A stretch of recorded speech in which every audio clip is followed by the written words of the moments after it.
Nah, ini beberapa risiko dari kendaraan motor listrik yang bisa kami share. Pertama, tentu saja ini selalu menjadi risiko yang terbesar adalah kebakaran karena baterai. Dan kebakaran karena baterai lithium ini memang ini secara kimiawi mampu melelehkan baja dan sangat sulit untuk dipadamkan. Kemudian juga biasanya terjadi asap beracun saat baterai terbakar. Ini adalah hal-hal yang menyebabkan risiko baterai ini semakin berbahaya dan memicu tingkat keparahan kerusakan.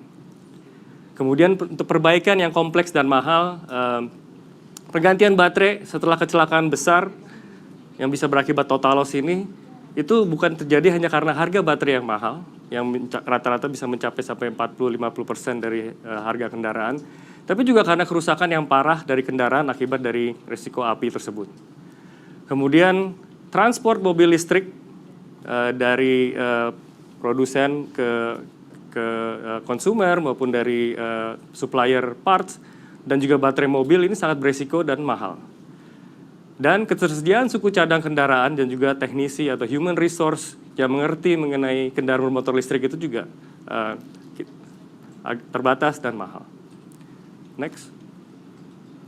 Nah, ancaman cyber ini juga suatu yang kita juga lihat. Kendaraan bermotor listrik ini sangat tergantung tinggi pada barang-barang elektronik.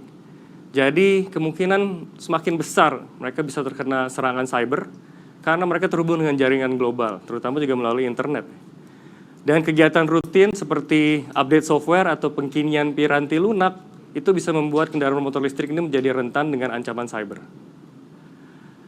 Dan potensi cacat dan masalah performa terutama related dengan baterai. Kondisi baterai itu cenderung cepat menurun dengan pemakaian dan risiko pasti akan semakin tinggi dengan baterai semakin berumur, dan ini menjadi kekhawatiran untuk asuransi mengasuransikan kendaraan motor listrik terutama yang bekas dan second hand.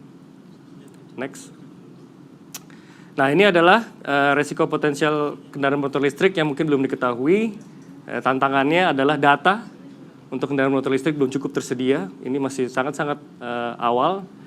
Teknologinya masih terus berkembang, jadi risikonya pun juga masih terus ada dan mungkin ada risiko-risiko baru. Kami juga melihat ada kebiasaan baru yang diharapkan untuk pengguna kendaraan bermotor listrik masih perlu dikembangkan. Misalnya mengenai kebiasaan cara mengisi daya untuk memaksimalkan usia baterai. Next. Nah, ini adalah beberapa pertanyaan terkait asuransi kendaraan motor listrik. Dari sisi hull atau dari kendaraan itu sendiri, bagaimana dengan valuasi baterai? Penggantian baru dibandingkan dengan nilai depresiasi. Kemudian apakah peralatan isi ulang atau charging ini dijamin oleh asuransi kendaraan bermotor atau produk lain? Apakah risiko lainnya terkait kelistrikan karena kebakaran atau banjir akan dikecualikan? Dan bagaimana menilai kendaraan bermotor listrik bekas? Ini juga salah satu concern dari pembiayaan dan juga buat asuransi, karena premi asuransi di Indonesia itu pembayarannya adalah harga kendaraan dikalikan dengan tarif. Jadi penilaian tarif ini sangat penting.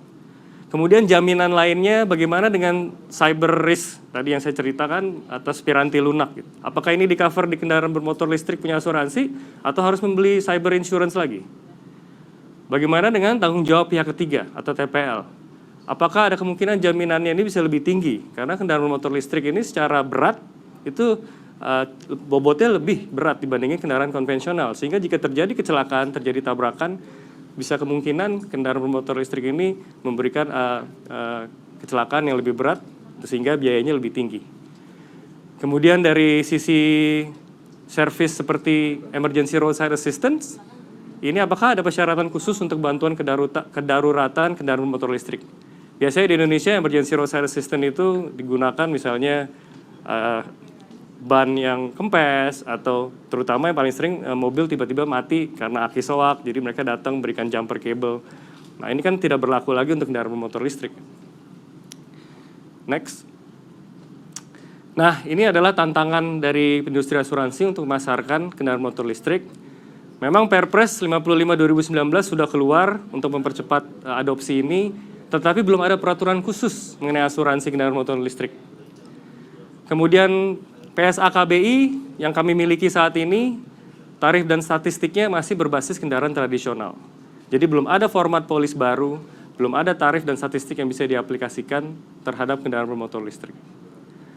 Kemudian jumlah kendaraan motor listrik dan pengalaman atas asuransi kendaraan motor listrik masih rendah. Industri asuransi masih dalam tahap pembelajaran. Tidak hanya di Indonesia, tapi di seluruh dunia juga masih dalam tahap pembelajaran. Dan kemudian industri kendaraan listrik juga masih terus berkembang dan bertumbuh, masih belum mencapai economies of scale. Ini pasti relasinya dengan harga beli, supaya masyarakat bisa lebih menjangkau.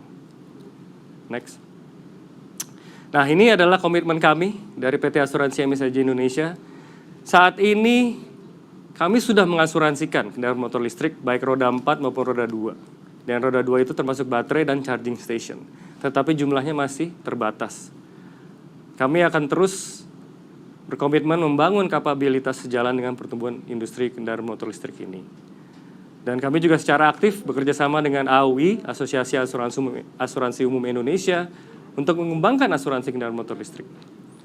Dan juga karena kami adalah global company, kami akan mendayagunakan jaringan dan sumber daya global untuk mendapatkan informasi terkait asuransi kendaraan motor listrik yang bisa diaplikasikan di Indonesia. Next. Ini adalah rangkuman dari presentasi kami hari ini. Jadi satu, angka pertumbuhan kendaraan motor listrik pasti akan meningkat dengan cepat dalam 15 tahun ke depan. Kemudian yang kedua, bagaimana mendapatkan premi asuransi kendaraan bermotor listrik yang tepat adalah salah satu pertanyaan yang harus dijawab oleh industri kami.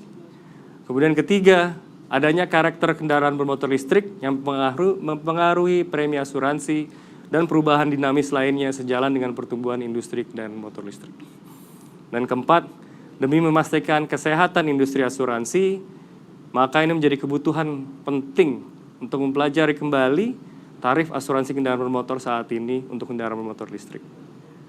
Dan kelima, PT Asuransi MSIG Indonesia berkomitmen mendukung pertumbuhan asuransi kendaraan motor listrik dan bertumbuh bersama memperkuat ekosistem kendaraan motor listrik.